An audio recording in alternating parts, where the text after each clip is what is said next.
कलयुगी पिता बना अपने ही बेटे के जान का दुश्मन। खबर है हावड़ा के जगत बल्लभपुर से, जहां पर एक परिवार में बेटा घर में सोया हुआ था एवं उसका पिता दारू के नशे में चूर ब्लेड से नाखून काट रहा था। जिसके बाद बाप बेटे में पैसे को लेकर बाताबाती शुरू हुई, जिसके पश्चात पिता ने ना आओ देखा ना ताव एवं धारदार ब्लेड से बेटे के ऊपर हमला चला दिया।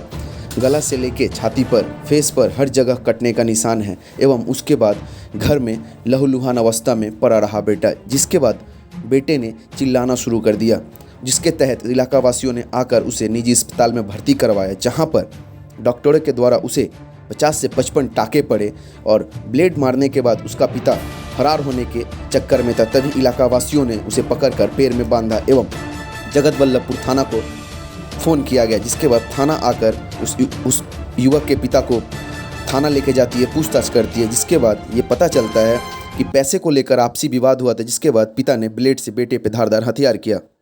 কি ঘটনাটা হয়েছিল? অ্যাকচুয়ালি ওটা আমার বন্ধু হয়। শোনা কথা, মানে তখন তো ছিলাম না, শোনা কথা ও শুয়েছিল, তো শোয়া মাত্র হয়তো ঘুমিয়ে পড়েছিল। সেই জায়গায় ওর বাবা গিয়ে ছোট ছুরি হোক বা যাই হোক সেই নিয়ে চালিয়েছে, গলায় চালিয়েছে, হাতে চালিয়েছে, চারিদিকে স্টিচ করা হয়েছে, প্রায় 50 থেকে 52 খানা সেলাই পড়েছে।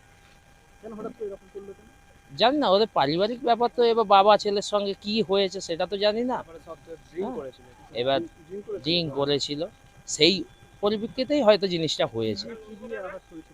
ছোট ছুরি ছিল বলছে, এবার ছুরিটা এখনো পর্যন্ত পাওয়া যায়নি। মেরে দিয়ে ছুটে পালাচ্ছিল, দাদারা গিয়ে ধরে নিয়ে এসেছে, ওর বাবাকে ধরে নিয়ে এসে এখানে রাখা ছিল।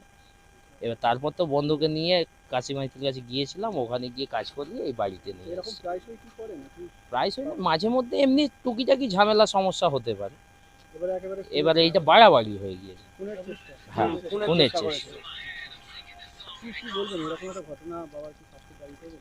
শাস্তি দাবি তো অবশ্যই আমরা চাইছি, যাতে না উনি ছাড়া পান, এরকম কিছু একটা চাইছি। কারণ দেখুন, আজকে তুলে দেয়া হলো, হ্যাঁ, কালকে ছেড়ে দেবে, পরে এসে আবার তো কিছু করতে পারে।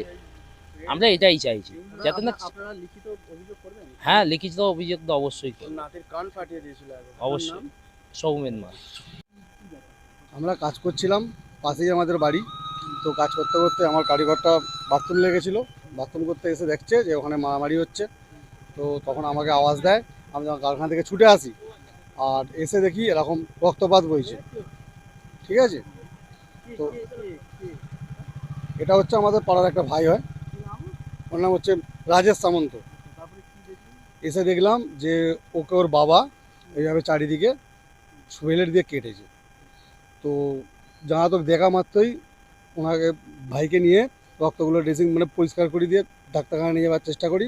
সঙ্গে সঙ্গে বাইকে করে আমরা ডাক্তারখানায় নিয়ে চলে যাই। এখন পরিস্থিতি বলতে ওকে তো ডাক্তারবাবু ব্যান্ডেজ করেছে।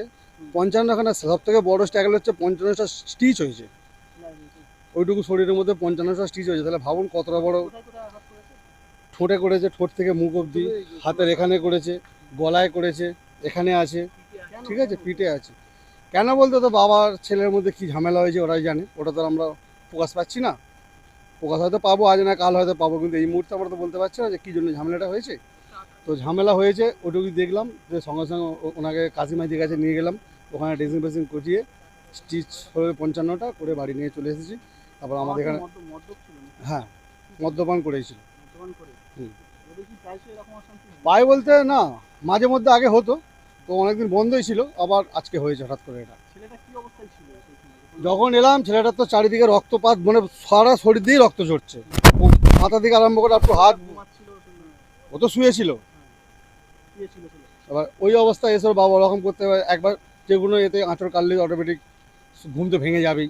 তারপরে একটু বাবাটাকে, এখন তো আমাদের পঞ্চায়েতকে আমরা খবর দিয়েছিলাম, পঞ্চায়েত এসে থানা প্রশাসনকে খবর দিল, তারা এসে বাবাকে গাড়ি করে তুলে নিয়ে গেছে, পুলিশ এসে তুলে নিয়ে গেছে।